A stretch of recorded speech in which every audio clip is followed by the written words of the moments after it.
이재용 삼성전자 부회장 대법원 상고심에서 차한성 전 대법관이 변호인으로 합류한 사실이 알려지며 전관예우 논란이 뜨겁습니다. 대법관까지 지낸 인사로서 부적절한 처신이라는 비판의 목소리가 거센데 왜 논란과 비판이 일고 있는 건지, 대안은 없는 건지 정한솔 기자가 심층 리포트로 짚어봤습니다. 차한성 전 대법관은 2008년 3월부터 2014년 3월까지 6년간 대법관을 지냈습니다. 지금은 이재용 부회장 항소심에서 집행유예를 받아낸 법무법인 태평양 소속 변호사입니다. 차한성 전 대법관의 이재용 부회장 상고심 변호인 합류와 관련 가장 먼저 제기되는 지적은 차 전 대법관의 대법관 시절 근무 경력입니다. 이재용 부회장 상고심은 일단 대법원 2부에 배당됐습니다. 대법원 2부는 고영한 대법관을 중심으로 김소영, 권순일, 조재현 이렇게 4명의 대법관으로 구성돼 있습니다. 차 전 대법관은 이 가운데 고영한, 김소영 두 대법관과 대법관으로 같이 근무하며 한솥밥을 먹었습니다.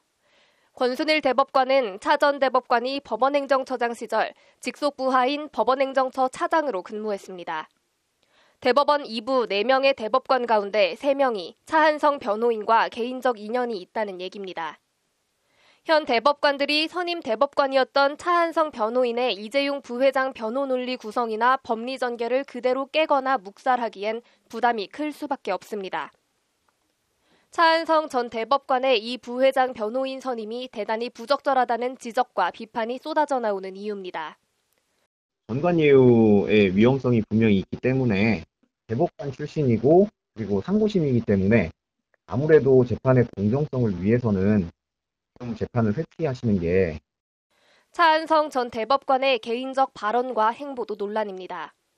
차 전 대법관은 2014년 3월 대법관 퇴임식에서 법관이 불필요하게 논란의 중심에 서는 일이 없어야 한다며 후배들을 가르치고 싶다. 당분간 로펌에는 가지 않겠다고 말했습니다.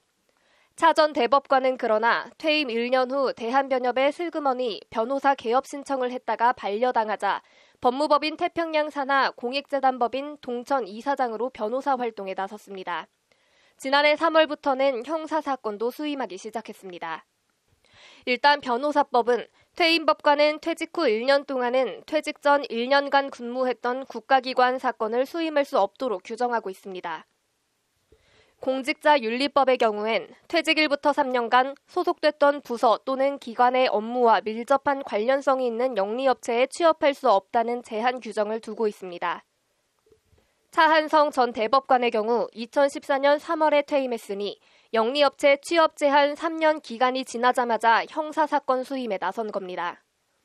마찬가지로 이 부회장 상고심 사건 선임도 법적으로는 아무런 하자가 없습니다.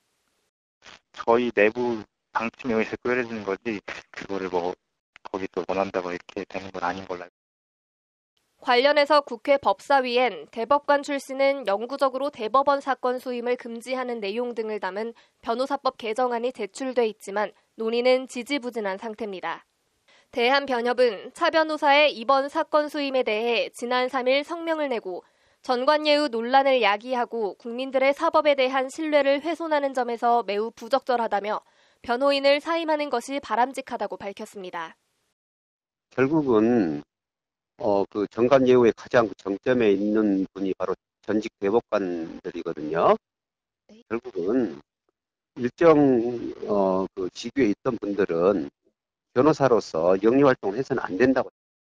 차 전 대법관의 이 부회장 변호인단 사퇴 여부를 묻는 질문에 태평양 측은 결정된 사항이 전혀 없다고 밝혔습니다.